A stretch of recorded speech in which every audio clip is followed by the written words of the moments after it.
اے محمد انصاف کیجئے. کیا کہا؟ بولا آتے ہی کیا کہا کہ اے محمد انصاف کیجئے. جب اتنا کہا تو نبی کریم صلی اللہ علیہ وسلم نے ارشاد فرمایا اے ذوالخویسرا خرابی ہو تیرے لیے، اگر اس روئے زمین پر میں نے انصاف نہیں کیا تو کون انصاف کرے گا؟ اگر میں نے انصاف کیا تو یقیناً گھاٹے میں رہے گا. عمر وہاں تھے. عمر کھڑے ہو گئے، کہا کہ یا رسول اللہ اجازت دیجئے. یا عشق دیکھے، محبت دیکھے، صحابہ کا طریقہ دیکھے. عمر کھڑے ہوئے اور پکڑ لیا، کہا کہ یا رسول اللہ صلی اللہ علیہ وسلم اجازت دیجئے. کیا کہ اس کی گردن اڑا. اس کی ہمت کیسے ہو گئی آپ کے بارے میں گستاخی کرنے کی، آپ کی شان میں اس طریقے کے الفاظ بولنے کی؟ تو میرے نبی کریم صلی اللہ علیہ وسلم نے فرمایا عمر چھوڑ دو. جب کوئی جھگڑا ہوتا ہے تو ہم اور آپ بھی کہتے رہنے دو رہنے دو.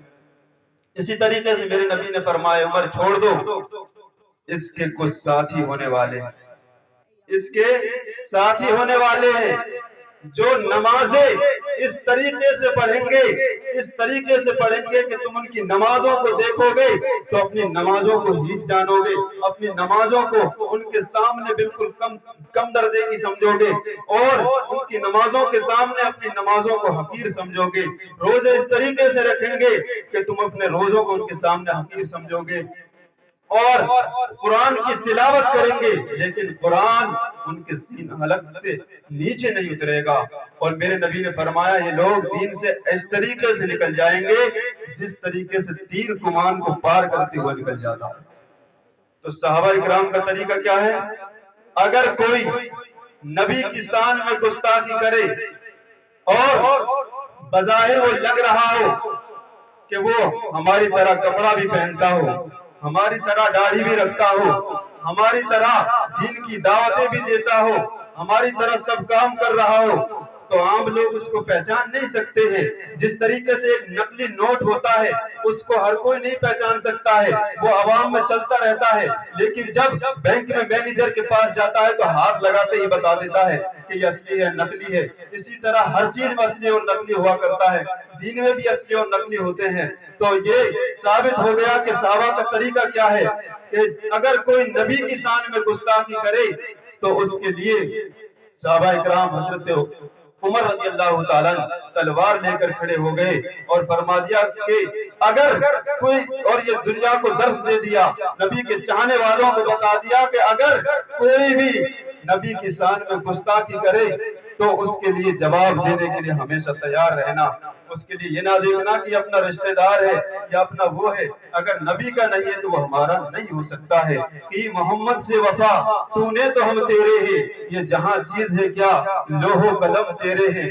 آج مسلمان نبی کی سیرت کو چھوڑ کر، نبی کے طریقے کو چھوڑ کر دوسری چیزوں کا عاشق ہوا بڑا ہے اور میوزک کا بھی عاشق ہو گیا ہے. لیکن ایک حدیث پاک سنے کہ حضرت نافع رضی اللہ تعالیٰ عنہ کہتے ہیں کہ ایک مرتبہ میں ابن عمر رضی اللہ تعالیٰ عنہ کے ساتھ تھا، ہمراہ تھا، ان کے ساتھ تھا، اور راستے میں ہم جا رہے تھے کہ ایک جگہ کیا ہوتا ہے کہ راستے میں میوزک کی آواز آتی ہے، ڈی جے اور ڈانس کی آواز آنے لگتی ہے. تو حضرت ابن عمر رضی اللہ تعالیٰ اپنی کانوں میں انگلی کر لیتے ہیں، اپنے کانوں کے اندر انگلی ڈال لیتے ہیں، اور جس راستے کے اندر وہ گانے بج رہے تھے اس راستے کو چھوڑ کر دوسرے راستہ اختیار کر لیتے ہیں، اور دوسرے راستے سے اتنی دور نکل جاتے ہیں، اتنی دور نکل جاتے ہیں تو وہاں ان کی آواز تک نہیں آتی ہے. جب بہت دور پہنچ جاتے ہیں، پہنچ جانے کے بعد پوچھتے ہیں کہ اے نافع کیا تم کو گانے کی آواز سنائی دے رہی ہے؟ کہا کہ اب نہیں سنائی دے رہی ہے. کہا کہ جب نہیں سنائی دے رہی تھی اس نے اپنے کان سے انگلی نکال لی، اور نکالنے کے بعد کہا کہ اے نافع میں ایک مرتبہ اسی طریقے سے نبی کریم صلی اللہ علیہ وسلم کے ساتھ تھا، اور جیسے ہی راستے میں ایسے ہی گانے کی آواز آئی تو نبی کریم صلی اللہ علیہ وسلم نے اپنے کانوں میں انگلی ڈال دی، اور جس طریقے سے میں نے آپ کے سامنے کیا اسی طریقے سے میرے نبی نے آپ اسی طریقے سے کیا.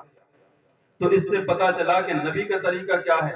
نبی کا طریقہ یہ نہیں ہے کہ ہم اور آپ ان پر دوسری چیزیں جو دوسرے لوگوں کی تھی، دوسری قوموں کی تھی، آج ہم نے وہ اپنی اس قوم کے اندر ڈال دی، لیکن نبی کا طریقہ، نبی کی سیرت الگ ہے۔ اگر کوئی جاننا چاہے، ایک مرتبہ نبی کریم صلی اللہ علیہ وسلم سے پوچھا کہ اگر ہم یہ کیسے جان سکتا ہے کہ انسان کے اس کے اندر ابھی ایمان ہے یا نہیں، ایمان کے بارے میں پوچھا گیا کہ اگر دل کے اندر ایمان ہے یا نہیں یہ کیسے جان سکتا ہے انسان؟ تو نبی کریم صلی اللہ علیہ وسلم نے ارشاد فرمایا، جب تجھے نیکی کے کام خوش کرے اور برے کام تجھے تمہارے دل کو رنجیدہ کر دے، غمگین کر دے، تو سمجھ لے ابھی تمہارے اندر ایمان موجود ہے۔ اور اگر اس کا الٹا ہو، کوئی میلاد میں آئے، اچھی محفلیں، حدیثیں سنائے، تقریریں سنائے اور دل پر وہ بوجھ بننے لگے، تو سمجھ لینا کہ ایمان کی کمزوری ہے۔ اور حضرت حسن بصری رضی اللہ تعالیٰ عنہ کا ایک مرید تھا اور کہنے لگا کہ حضور آپ اتنی تقریر کرتے ہیں، اتنے اچھے بیانات کرتے ہیں، اتنے خوبصورت واعظ کرتے ہیں کہ لوگ آپ کی تقریر سنتے ہیں تو سن کر رونا شروع کر دیتے ہیں، لیکن حضرت میرے دل پر کوئی اثر نہیں ہوتا۔ کہا کہ آپ اتنے اچھے بیان کرتے ہیں کہ دوسرے لوگ سنتے ہیں تو رونا شروع کر دیتے، اتنا اثر ہوتا ہے، لیکن میرے دل پر کوئی اثر نہیں ہوتا ہے، شاید کہ میرا دل کیا ہے، سو گیا ہے۔ تو امام حسن بصری رضی اللہ تعالیٰ عنہ فرماتے ہیں کہ تمہارا دل سویا نہیں ہے بلکہ مر گیا ہے۔ کیا کہا؟ بلکہ تمہارا دل مر گیا ہے۔ کہا کہ اگر یہ سویا ہوتا تو سویا ہوا انسان کو تھوڑی دیر جگایا جاتا ہے تو جاگ جاتا ہے، لیکن جو مر جاتا ہے اس کو جگاتے ہی رہے کبھی جاگتا نہیں ہے۔ تو پتا چلا کہ جس کے دل پر نبی پاک صلی اللہ علیہ وسلم کی حدیثوں سے بھی اثر نہ ہو تو سمجھ لے اس کا دل مردہ ہو چکا ہے۔ اس کو چاہیے کہ نبی پاک صلی اللہ علیہ وسلم کی الفت دل میں بٹھائے، محبت دل میں بٹھائے اور قرآن مقدس کی تلاوت، ذکر و اذکار میں اپنا وقت گزارے، تاکہ اس دل کے اندر کچھ روشنی پیدا ہو جائے اور دین اسلام پر کچھ عمل کر سکے۔ یہ محمد سے وفا تو نے تو ہم تیرے ہیں، یہ جہاں چیز ہے کیا لوح و قلم تیرے ہیں۔